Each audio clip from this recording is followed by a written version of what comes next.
मकर संक्रांति आखिर क्यों मनाया जाता है यह महापर्व? जानिए इसके पीछे के 5 कारण। 15 जनवरी को पूरे भारत में मकर संक्रांति का उत्सव धूमधाम से मनाया जाता है। लेकिन क्या आपने कभी सोचा है कि इसके पीछे का वास्तविक महत्व क्या है? और यह संक्रांति 15 जनवरी को क्यों मनाया जाता है केवल पतंग उड़ाने या खिचड़ी खाने का दिन नहीं है। इसके पीछे गहरे वैज्ञानिक और आध्यात्मिक रहस्य छिपे हैं।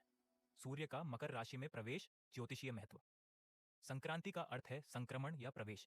इस दिन सूर्य देव धनु राशि को छोड़कर अपने पुत्र शनि की राशि मकर में प्रवेश करते हैं। ज्योतिष शास्त्र में इसे बहुत शुभ माना जाता है क्योंकि यह सौर वर्ष के एक नए अध्याय की शुरुआत है।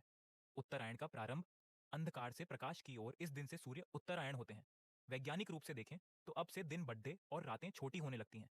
इसे अंधकार पर प्रकाश की विजय का प्रतीक माना जाता है। इसी दिन से खरमास समाप्त होता है और सभी शुभ व मांगलिक कार्य शुरू हो जाते हैं। पिता पुत्र का पावन मिलन, पौराणिक कथा।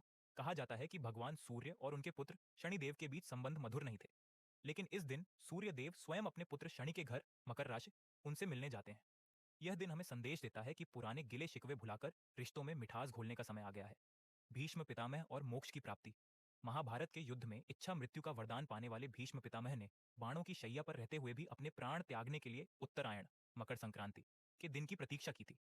मान्यता है कि इस दिन शरीर त्यागने वाले को मोक्ष मिलता है। फसल और आभार का उत्सव, सांस्कृतिक महत्व। यह किसानों के लिए अपनी मेहनत, नई फसल का उत्सव मनाने का समय है। इसे पंजाब में लोहद्दी, दक्षिण भारत में पोंगल और असम में बिहू के रूप में मनाया जाता है। हम ईश्वर को नई फसल अर्पित कर उनका आभार व्यक्त करते हैं।